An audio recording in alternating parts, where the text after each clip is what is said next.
सो Gauss's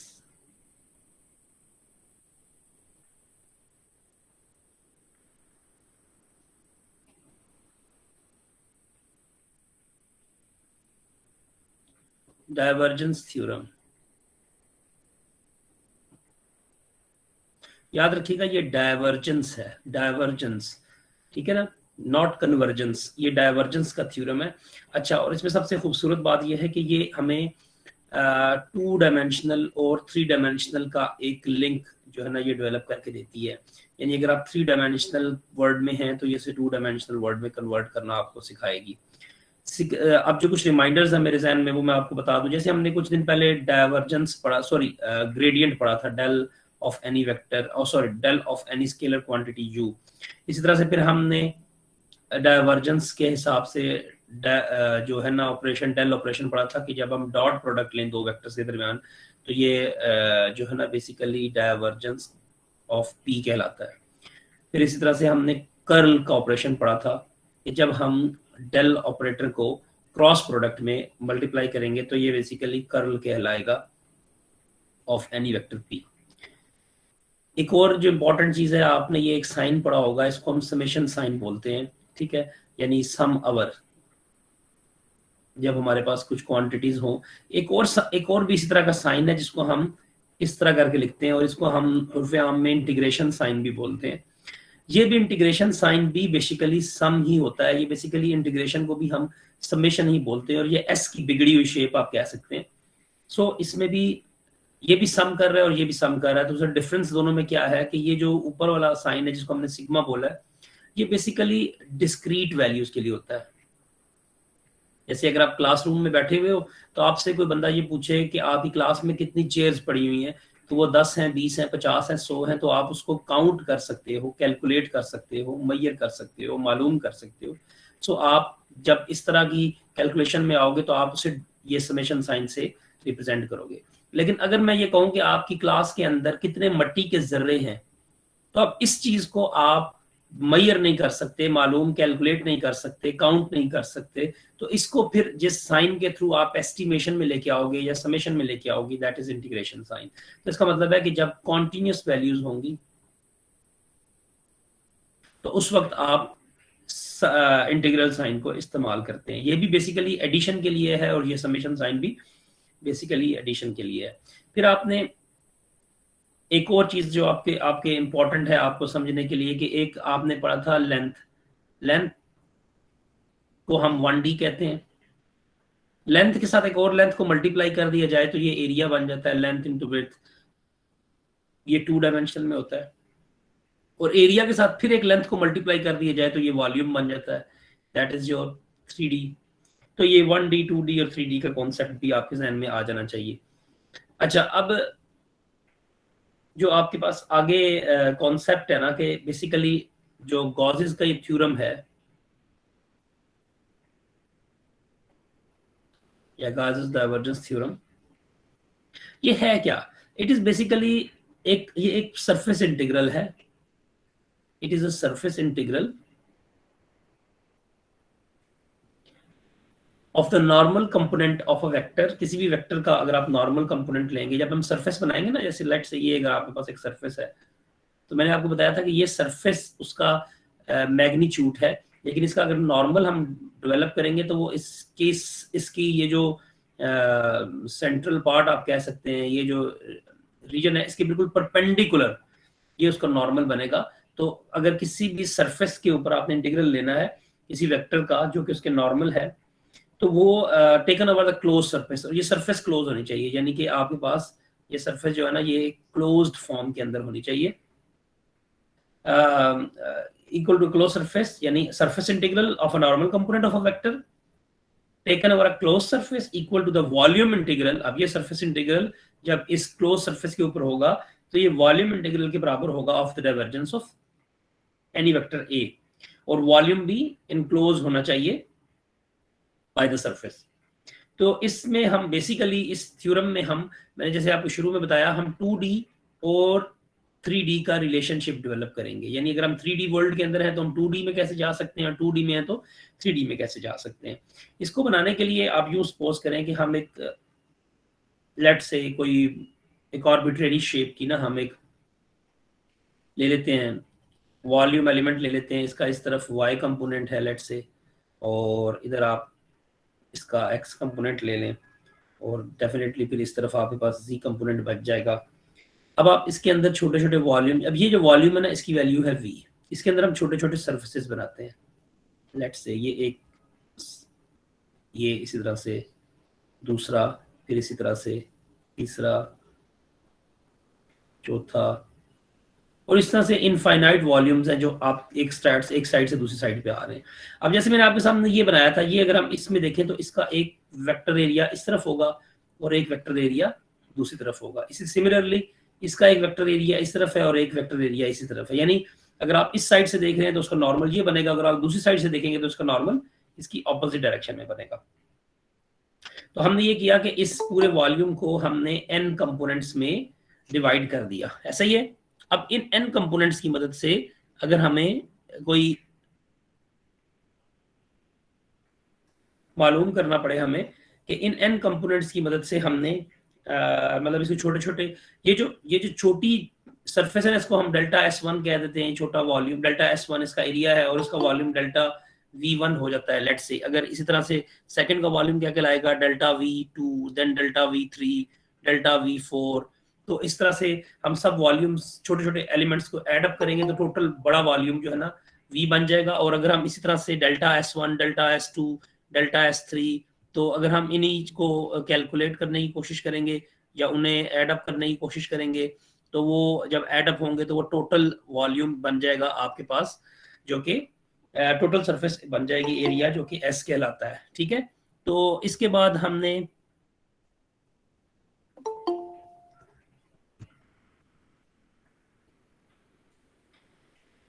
ये करना है कि जब ये सारे सरफेस एरिया, यानी हमने क्या किया कि एक वॉल्यूम लिया बड़ा और उसके अंदर छोटे छोटे हमने सरफेस एरियाज बना लिए या इनका मिला के हमने वॉल्यूम्स को डेवलप कर लिया। जब हम इनको वॉल्यूम्स की फॉर्म में डेवलप कर लेते हैं तो अब हमारे पास इन सब का सम जो होगा टोटल वॉल्यूम के बराबर होगा, और इन सरफेस एरियाज का जो एरिया होगा, टोटल एरिया होगा, वो total area of that capital volume, जो कैपिटल सरफेस एरिया बन जाएगा। अब इसको ना हम एक पैच बोलते हैं, ये हमारे पास एक पैच है, इसी तरह से ये एक पैच है, इसी तरह से ये एक पैच है, ये सारे पैचेस हैं। तो अगर मैं इनका फ्लक्स को कैलकुलेट करने की कोशिश करूं, मैं कहूं कि जी जो एक ith पार्ट है उसका जो फ्लक्स है that is equals to any vector A, जो लेट्स से यहाँ से एक वेक्टर ए इसमें से पास आउट हो रहा है, that and into delta SI, जो उसका एरिया हमने निकाला था, और इसके दरम्यान में डॉट प्रोडक्ट लेंगे। और आपको पता है कि अगर ये कॉन्टिन्यूस फॉर्म में है तो हम इंटीग्रेशन साइन को इस्तेमाल करेंगे over all the surface areas, क्योंकि ये हमारे पास इसी तरह से ऐड हो रहे हैं। डेल्टा SI जो है ना, that is any an element है किसी भी पैच का जो कि डेल्टा S में है। सो अगर हम इसी तरह से इसका मालूम किया, फिर डेल्टा आई ये इस तरह मालूम किया, तो टोटल जो हमारे पास फ्लक्स बनता है it is sum of all the parts 1 2 up to so on, जो आई nth पार्ट बना था उस सबको ऐड अप करेंगे तो हमारे पास टोटल फ्लक्स आ जाएगा। अच्छा, अब ये जो टोटल फ्लक्स आता है इसको अगर हम इसमें अगर हम एक चीज इंपॉर्टेंटली देखें तो इसमें जो पिछली स्लाइड में हम देख लेते हैं, यहीं पे अगर आप देखें तो इसका जो ये वाली साइड है और जो इस, यानी अगर इसको हम नंबर 1 कह दें और इसको नंबर 2 कह दें सर्फेसिस को अंडरस्टैंड करने के लिए, तो नंबर 1 का जो फेस नंबर 2 वाली साइड पे है इसमें नॉर्मल आपस में यूं, मतलब इसका नॉर्मल इस तरफ होगा सरफेस 1 का, और सरफेस 2 का वॉल्यूम उसके ऑपोजिट है, यानी इन दोनों के दरमियान अगर हम एंगल देखें तो एंगल हमारे पास 180 डिग्री बनता है।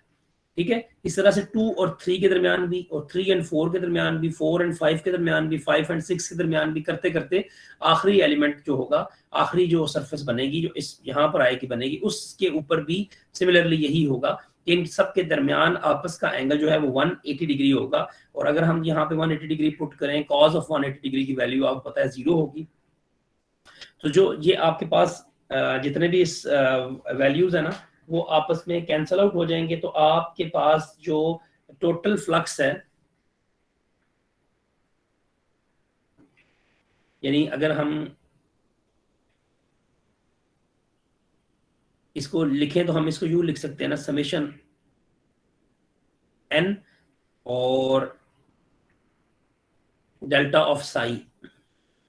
अब ये जो डेल्टा ऑफ साई है, इसमें अगर हम वैल्यूज को पुट करें तो आपको पता है कि ये तमाम को हमने ऐड किया था और इस डेल्टा ऑफ साई की वैल्यू थी डेल्टा एस आई और एनी वेक्टर ए जो उसमें से पास आउट हो रहा है multiplied by it's vector area. तो ये आपस में एक दूसरे के साथ मल्टीप्लाई होंगे तो आपके पास ये इक्वेशन बनेगी। अब इस इक्वेशन में ये बात तो क्लियर है कि आप अगर इस समेशन साइन को लेकर आना चाहते हैं तो आपके पास दो तरह की, एक डिस्क्रीट में सम है और एक ये कॉन्टिन्यूस में, जो हमने स्टार्ट में डिस्कस किया है कि ये साइन डिस्क्रीट नेचर को रिप्रेजेंट करता है और ये साइन कॉन्टिन्यूस कॉन्टिन्यूशन जो कॉन्टिन्यूस नेचर है उसको अंडरस्टैंड करने के लिए है। लेकिन हम पिछली वाली स्लाइड में ये देख चुके हैं कि इनमें जो ये इन दोनों के दरमियान जो कॉमन फेस है उसमें 180 डिग्री है, इस तरह अगले में 180 डिग्री है, तो ये कैंसिल आउट होते चले जाएंगे सारे इफेक्ट्स और सिर्फ जो इफेक्ट रह जाएगा वो इस यहाँ पर जो आपके पास, यानी ये वाली जो सरफेस बची है और ये जो सरफेस बची है, इनके बीच वाले सारे जो इम्पैक्ट्स हैं, सारे जो बीच वाले नॉर्मल्स हैं वो उसके साथ कैंसिल हो जाएंगे, सिर्फ आउटसाइडर्स जो दोनों साइड्स हैं वो रह जाएंगे। तो इसलिए फिर हम इसको जब कन्वर्ट करेंगे तो हम इस समेशन साइन को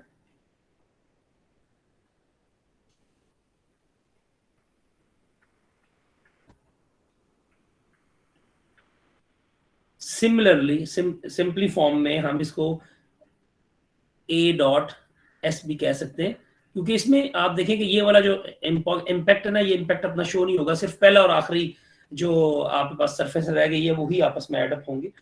अच्छा, अब अगर हम ये वाली जो इक्वेशन है, इस इक्वेशन को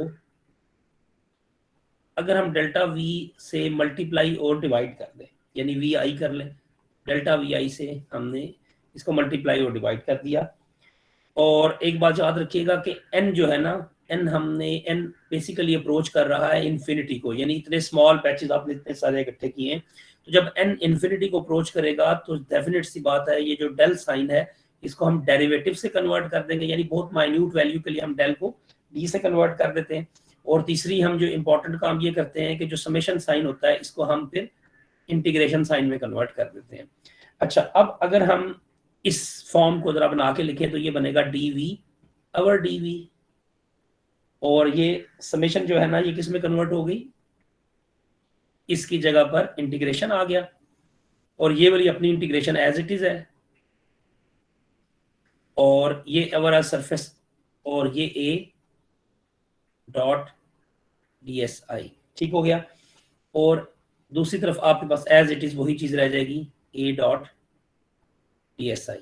अच्छा, अब आपने सिंपल मैथमेटिक्स है, कोई इसमें लंबी चौड़ी बात नहीं है।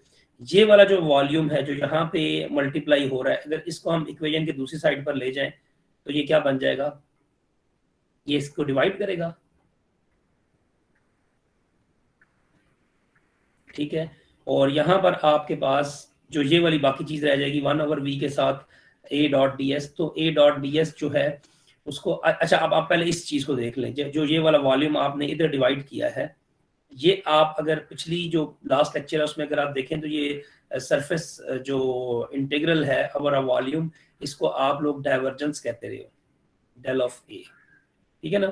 तो ये डाइवर्जेंस ऑफ ए के बराबर हो जाएगा और ये वाली जो सारी चीज है अवर वॉल्यूम के साथ, तो ये सिंपली हमारे पास a डॉट dsI बच जाएगी। यानी आप ये कहेंगे कि क्योंकि ये जो डेल्टा वी है ना, ये और ये वाला वी ये आपस में कैंसिल आउट हो जाएंगे, तो आपके पास इफेक्ट जो है वो सिर्फ इसका रह जाएगा सरफेस के ऊपर। तो ये रह गया आपके पास सरफेस और ये आपके पास हो गया वॉल्यूम वाली एलिमेंट, लेकिन ये डाइवर्जेंस बनती है, ठीक है। किसी भी सरफेस इंटीग्रल को जब हम उसको इनकॉर्पोरेट करेंगे तो वो हमें क्या देगा, यानी 2D और 3D वाला कॉन्सेप्ट। अब यहाँ पे 3D के यूनिट्स बनते हैं और यहाँ पर आपके पास 2D के यूनिट्स बनते हैं, और ये आपके पास डाइवर्जेंस यहाँ पे कंप्लीट होती है। लेकिन इसमें एक बात याद रखिएगा, it is divergence not convergence, ठीक है। और ये 2D और 3D के दरमियान आपस में रिलेशनशिप करता है। इसी तरह का एक दूसरा लॉ है जो कि है स्टोक्स लॉ, इसको उसको मैं कंप्लीट कर लूँ फिर मैं आपके क्वेश्चंस लूंगा, ठीक है।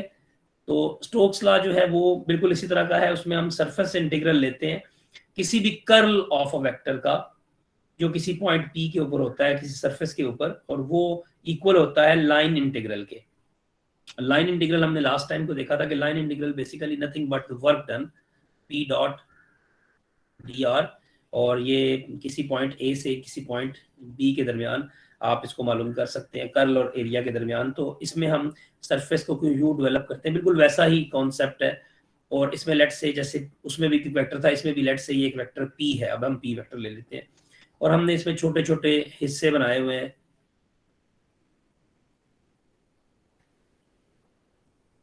अब इसके अंदर एक वेक्टर है जो यूं कर्ल कर रहा है, यानी एक कर्लिंग वेक्टर है जो यूं रोटेटिंग है, यानी कर्ल कर रहा है। तो ये सारे के सारे वेक्टर एक सर्टेन डायरेक्शन के अंदर कर्ल कर रहे हैं। तो हमने इन सारे वेक्टर्स का ना छोटी छोटी surfaces S1 S2 S3 surfaces में इसको डिवाइड कर लिया है।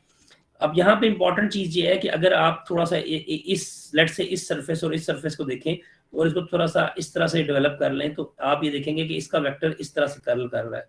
अगर मैं थोड़ा इसको शेप दे के देखूं तो यानी वो यूं घूम रहा है। और इसी के साथ दूसरा एक और वेक्टर है जो कि यानी एक और सरफेस बनी हुई है क्लोज सरफेस, उसमें भी सेम यही फिनोमेनन है। तो आप ये देखेंगे कि इसकी ये जो दरमियान वाला रीजन है ना, ये एक दूसरे के साथ एक दूसरे को कैंसल आउट कर रहा है इस इफेक्ट को। यहाँ पर एक अपवर्ड डायरेक्शन में और एक डाउनवर्ड डायरेक्शन में है। तो इस तरह से अगर हम सारों को मालूम करते चले जाएं तो इनके दरमियान जो कॉमन फेसेस होंगे वो सारे एक दूसरे के साथ एक दूसरे के इफेक्ट को कैंसल आउट करते चले जाएंगे। और हमें पता है कि आप जब किसी भी क्लोज सरफेस के किसी क्लोज सरफेस के ऊपर लेते हैं तो P dot D S I के फॉर्म में आप उसको रिप्रेजेंट करते हैं। और आई एफ जो है ना वो बेसिकली क्लोज्ड कर्व है। पहले हम सरफेस ले रहे थे ना, अब हम कर्व में इसको लेते हैं।